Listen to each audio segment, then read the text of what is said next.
Hello everyone, how's it going? This is the Average Guy 1983. Today I'm very excited to do this unboxing for you guys. So I'm going to be doing the unboxing of the JL Audio TWK88.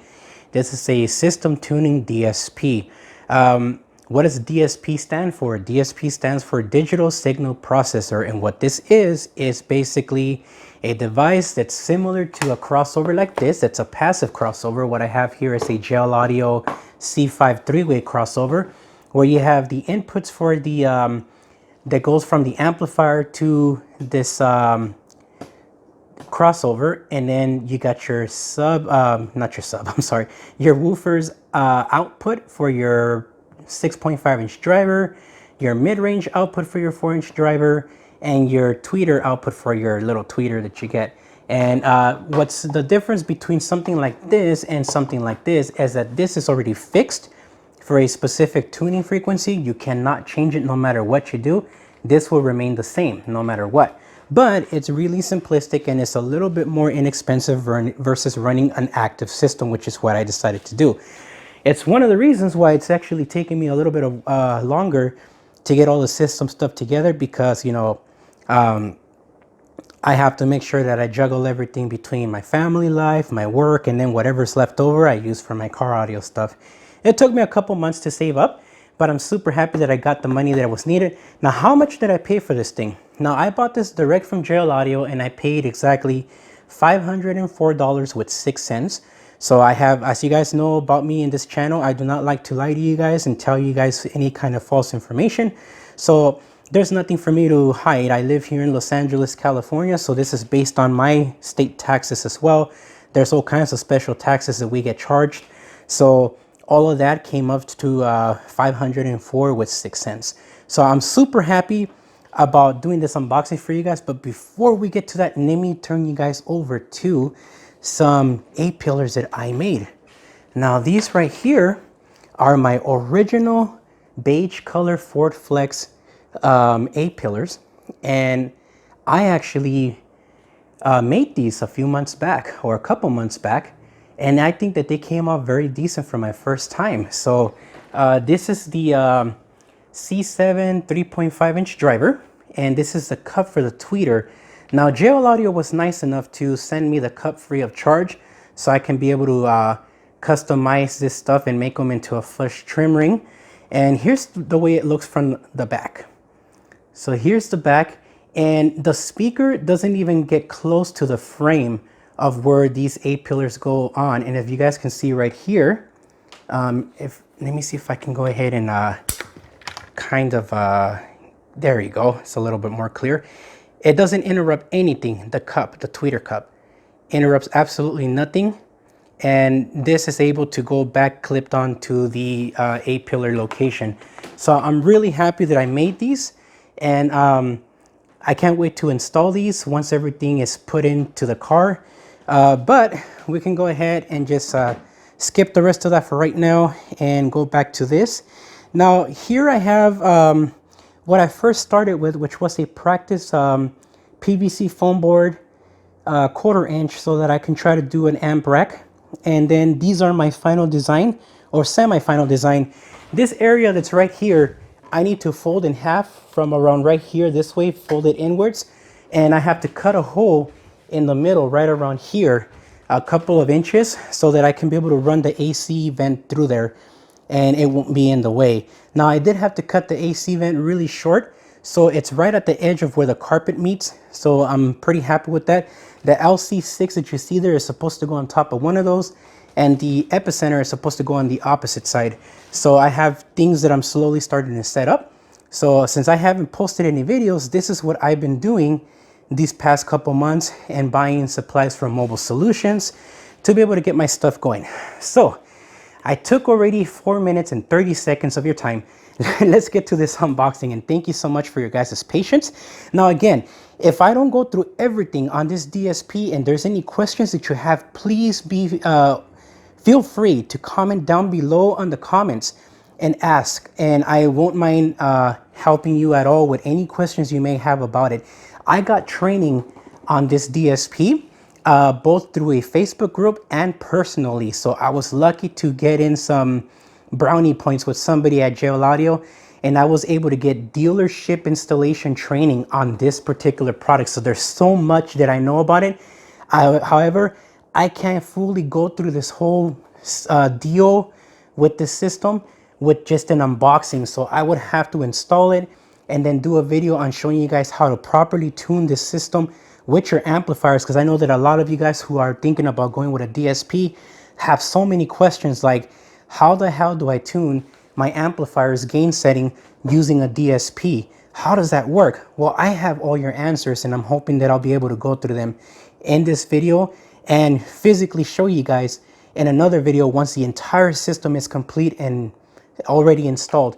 So let's get to this. So the first thing you see is a orange color label that tells you to please go to jlaudio.com/tune so that you can download the Tune 3.0 software. When you install that, you'll be able to plug this in through the computer, whether it's a laptop or a PC. As long as you have it plugged in with power, you'll be able to update the device. Now, updating the device really depends on the time it was manufactured. It was made in Taiwan, so yeah, it's okay. But okay, here we go. As you guys can see here, it is actually March 18th of 2020. So this is relatively new. It was made this year. That means that it should be updated with whatever firmware is necessary. I shouldn't need to do any additional updates on it, but once I plug it in, I'll find out for myself. But anyways, let's get to this. So right here, you have your standard, I think it's a 18 or 20 foot Cat 5 cable. Now, I do need to contact JL Audio to find out if I can use my own Cat 5 cable, because this is really long. And I only need between, I'm going to say about 5 feet or 6 feet at the most. So I don't need all this 18 footer thing. So we're going to put that to the side real quick. And we're going to get to the next bag. There we go. Now, I already took it out of the box once so I can register it. But I haven't done anything else with the rest of the product. So here we go. This is the DRC 200 knob. And I guess it's okay for what it is. It's not fancy like the DRC 205. That one is a nice one. But this knob will control your master volume. And this one here can be used for your sub. Or you can use the bottom one here for your fader control. And this one for your sub. And then just use the main volume from your head unit for the entire stereo to control if you really want to do that. But this is pretty cool. It feels relatively loose, which I'm happy to see that, because my HD RLC for my HD 750 amplifier has a little more resistance when you turn it. And this one is very, very loose. And I even thought that my DRC 100 that I already have installed in my Flex was broken because of how loose it fit. But now I know that, it's just the way they designed it, and there's a clicking sound. Now this clicking sound that you hear is for presets, and that's something else that this DSP has that you can get on a standard crossover. So if you like to have customized presets like rock, hip hop, classical, or classic rock, or jazz, you can do all of that with this DSP, up to 6 presets, and you can color code each one so that every one of them, once you change them, like let's say you set up rock in color red and hip hop in color blue or green, when you switch that toggle and it's green or red, you'll know what it is. So that's really convenient of this, and I might go ahead and use that preset deal. Now this here is the cable for the tuning, and it has a standard USB plug, which is like what you use on your printers. And here's the standard cable that would go into your computer. So there you go, nothing special about that. But it does have the nice little cap with the JL Audio branding there. That's pretty convenient, that's pretty cool. Let's put that to the side. Right over here, you have your bag with your additional locking nuts and a little cap that goes for the LED RGB light for the remote, because there's an LED light that changes the color. And right here you have your little connector that can handle up to 16 gauge wiring for your power, ground, and remote, and valet mode if you want to have that. And this here is the DSP. So we're gonna go ahead and take this out of here already, and there's nothing else behind here. And let's go ahead and click on the next video. All right, so this is video part 2 because I'm recording in 1080p at 60 frames per second, and unfortunately I only get a maximum of 10 minutes. So here is the actual DSP. It actually feels pretty heavy for being such a small DSP, but it is nice actually. It's a lot smaller than something like the LC6, which I have here. If you put both of them together side to side, you see how much smaller the TWK88 is, and I need to purchase 2 of them. I could normally get away with 1 if I was only doing, for example, a front, like for example, in my Park Avenue, one of these would be great because I'm doing some ZR800s, which would be the 8-inch drivers. They would have to be at a certain frequency, so that would be 2 channels. Then I have the C5 3-way components, which I'm also going to be using with this passive crossover, so I can connect this to that and just adjust bass response with the 10-band parametric EQ, lower it down so that those speakers won't bottom out, and do the same thing with the rear channels on channels 5 and 6, or basically 5 and 6, and then 7 and 8 can be used for the subwoofers, and then you're done. But in my case, for the Ford Flex, I need 2 of these. One will be for zone 1 and part of zone 2 for the back. So what I was instructed by JL Audio was to connect the front, left and right, to channels 1 and 2. And I can connect the rear door speaker channels to either 3, 4, 5, 6, or 7 and 8. The last 3 doesn't matter, but the first 2 channels does. Or the first 2 channels do matter. But channels 3 and 4 would be the ones I would use for the rear doors. And then for the outputs here, you have 8 outputs. So on these ones I will be using for the 8-pillar tweeters. This will be the 8-pillar mid-range, the front door speakers, and the rear door speakers. And that'll be it for there. On the second one, I will be connecting basically a Y splitter from channel 2 and to the channels 1 and 2 of the second DSP. And then channel 3 will be connected to 3 and 4. And then from there, I can just, through the computer, I can go ahead and set them up where channels 1 and 2 are connected to the D-pillar tweeter and the D-pillar mid-range. And then I can leave this open for future use. Should I want to install some rear door tweeters, I can use E and F with that channels 1 and 2. And then channel 3, which would be this one here on the epicenter, I mean not the epicenter, the LC6i, can be plugged into these ones for the subwoofer and be done. And there you go, there's your stuff. So unfortunately, unlike the VXI hub from JL Audio for the VXI amplifiers, you don't have that capability of being able to use a Y splitter cable for your Cat 5, so that you can use one knob with 2 Twk88s. Unfortunately, this is older technology, so that's not possible. But something like a VXI hub with the VXI amplifiers and using one knob is possible. But I chose to go with this because I wanted to use the maximum amount of power that my amplifiers can provide to my speakers. And that's the reason why I went with this, because I don't want to use any kind of overlap for this setup, because it's all supposed to be, you know, active, and it's supposed to be SQ. So yeah, so anyways, let's get to what this can do. So other than it being a crossover that has different frequencies already set up, like this one here, the crossover rating is between 20 Hertz and 20,000 Hertz, and you can select that from each channel. So since these two will be the tweeters, it will be set between 5 or maybe 10,000 Hertz all the way to 20,000 Hertz to only hear the high frequencies. Then you can set that for this one here, and then you can either go full range or do between anywhere between 80 or 100 Hertz to like 5,000 Hertz for the front door and rear door speakers, or run your rear doors in full range if you really want to, which is from 100 Hertz up to 20,000 Hertz, and you're good to go. And you're pretty much set up with that. Now, if you've ever wondered why, like, sometimes you have your audio system and you turn up your radio, and the higher you turn it up, the more these plumping type bottoming out sounds your door speakers make. And then you end up having a sub, and the sub sounds really good, but you hear your door speaker struggling.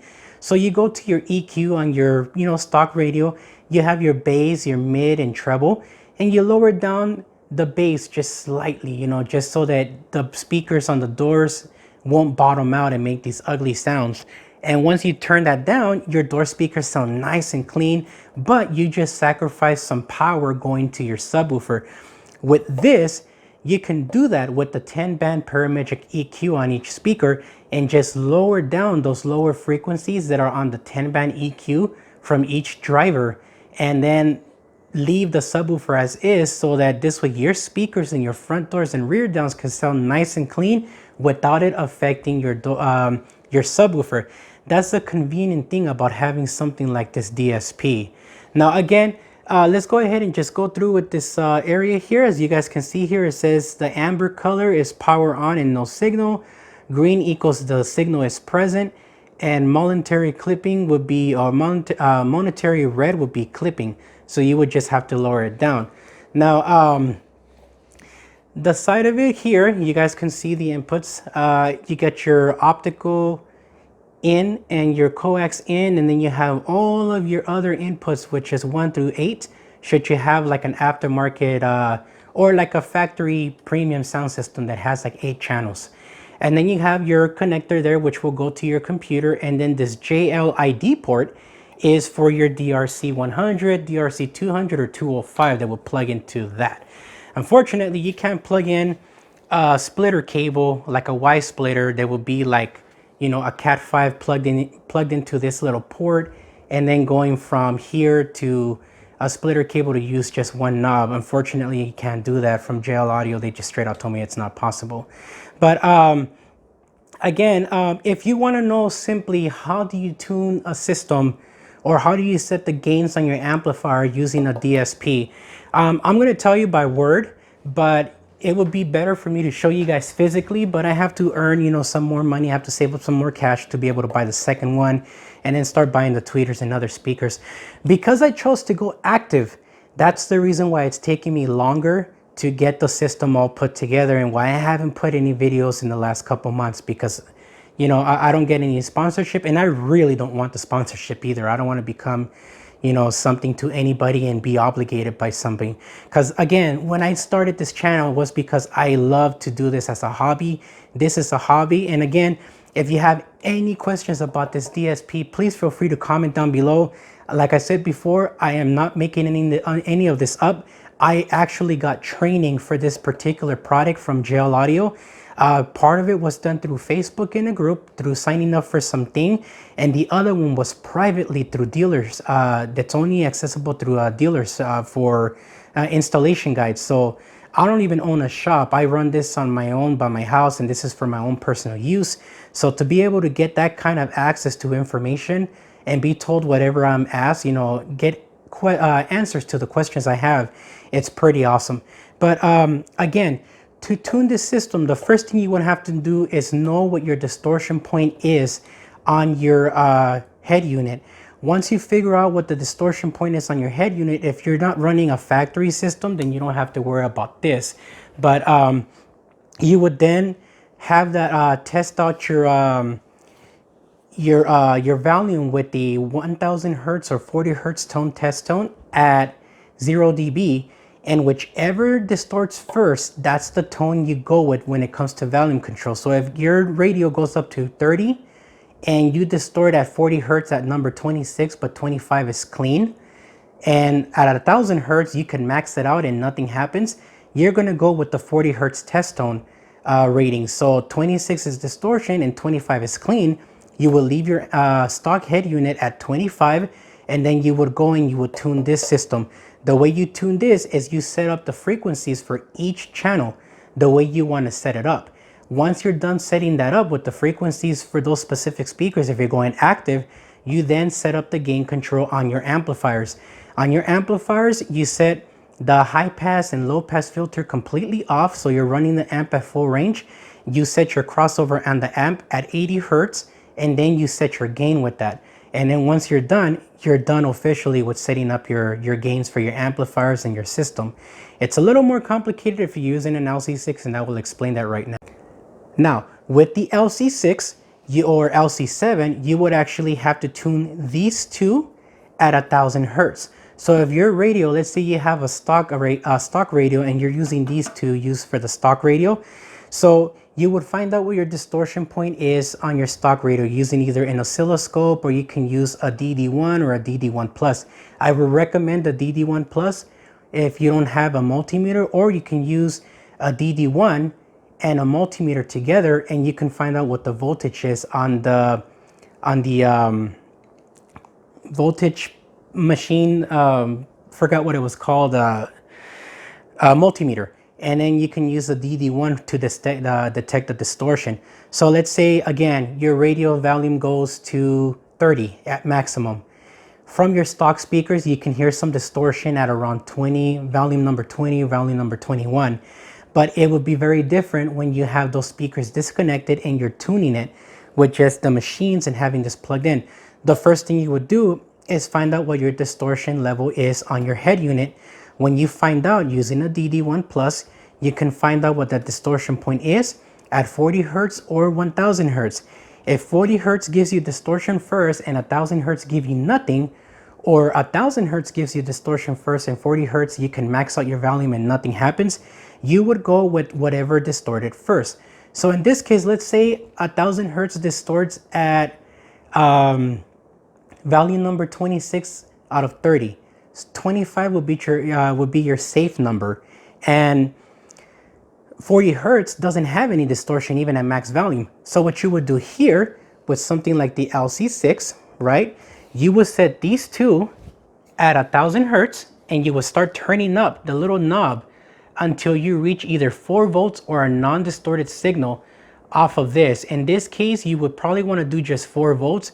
This Twk88, in the other hand, though, can handle from 1 volt, 2 volts, 4 volts, 5.6, and 7.1. So in my case, I would probably do a 5.5 or 5.6. So then in this case, I would set the little gain controls on the LC6 to reach about 5.6 volts at 1000 hertz at volume 25. So when I turn it up to volume 26, you're going to get distortion or clipping off of the DD1 plus. Once these two are set, then I will go to the third one and change the channel or the frequency to 40 hertz on the head unit, leave it at volume 25 and start turning this all the way up until I reach that 5.6 volts. Once I get that 5.6 volts, then I will leave it where it's at, and if I turn it to volume 26, I should get distortion on that DD1 plus.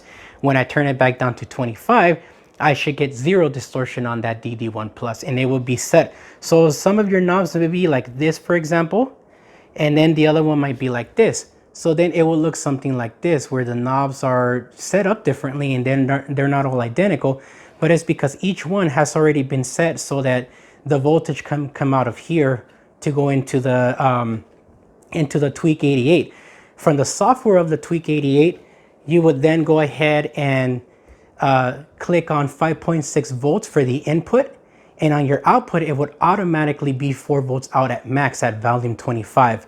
Once you're done with that, using this LC6i, you would then go to your amplifiers and again set your amplifiers at 80 hertz on the frequency side. Any kind of special filters like high pass filter, low pass filter, that would have to be completely turned off so that the amp can be at full range if you have that option. If you don't, you can leave the low pass filter on and for your sub amp and just set it up that way. That's not a problem, but make sure you have your infrasonic filter off so that you can turn it on afterwards if you want. But you would set it up that way and then start turning up your gain until you get distortion on volume basically volume 25 on the DD1 plus. Once you start getting some distortion, you just simply turn the gain control a little bit down on the subwoofer amplifier or on your regular door speaker amplifier, and then once you set that down, it should be fine. So if you turn to volume 26, you should see distortion coming out of that DD1 plus on your amplifier, and when you turn it back down one click to 25, you should see 0 distortion. That is the way you tune your system using a DSP. But again, you would set up the frequencies on your DSP. So in my case, since I'm going active, I would set up my tweeters from, let's say, 10,000 hertz to 20,000 hertz, and I would set everything accordingly to that. If I want to set my rear channels on my door speakers on the rear to full range, then I would do 100 hertz to 20,000 hertz and then set my gain based on that. So this would automatically be set, so you'll get your automatic 4 volts coming out of here at that number 25 volume on your head unit, and that's how you would go about this. So I hope that that explained how to tune it basically by word. It's much easier for me to physically show you guys to the PC how that would get tuned, but I promise you, once I have all of this stuff installed in the car, minus this, but all of this installed in the car, the speakers, everything, the wiring, everything is done. The amp racks are completely done with that fuse holder thing over there already properly installed and fixed up. Then I promise I will make a video for you guys showing you how to properly tune the system. But I pretty much already explained it, you know, over word, how to get it done. But physically seeing something, it's always the best way to go. So be patient with me, guys, as I get the second one going and I start buying the, you know, the products little by little. Going active on this Ford Flex is actually costing a lot of money, more than I wanted to originally pay. So I'm looking at about 8 to 10 grand just on this system alone. So I know it's going to sound really good, but again, just bear with me as I get all of this done. But again, let's go ahead and measure this Twk88. We're going to start by measuring it from the back, just so we can see what we're looking at here. And we are looking at about approximately 6 inches and a quarter. And that's the length from here to here. Now, if you do from the sides, just from this part here to here, it's about 4 inches and 3/8. But if we're going to be measuring the corners of the RCA jacks, we're looking at approximately 5 inches on the spot. So it's 5 inches across. Now, let's go ahead and do something. Let me plug in some of my JL Audio RCA cables and find out how much clearance you would need if you were to go with the same setup and use the JL Audio RCAs instead. So I have these ones here. So I'm going to go ahead and just take one of these off. I'm going to open it up because this is like, you know, so you guys can see it, it's still sealed. But I'm going to go ahead and show you guys real quick what it would look like if it was plugged in. So let me see here. Let's start off with the top. So let's do this one. You know what? Let's do this one and this one. And just for the sake of the way this is supposed to look, let's just do it like this and like this. Okay, so we have 2 RCA plugs plugged in, one on each side. You need to have at least some clearance so that this cable can be able to bend a little bit sideways like that, or the other way, unless you want to keep it straight. But let's find out how much clearance you would actually need if you were using the JL Audio RCA cables. So with just a bit about 1/2 inch of a gap between the edge here and the opposite side. So you would need approximately 8 inches of space from where the RCA connectors go to be able to get a good clearance for these cables to bend and not over bend so you won't break them, but just have a nice little round over on the edge here like this. And that's the amount of space you'll need. So basically you need at least minimum 6 1/4 from here to here and about 8 inches from this corner to this corner of where the RCA cables go. Now, this measurement depends on the RCA cables you're using. There are some RCA cables that are even longer like this from the connector plug, and if that's the case, you need to go based on that.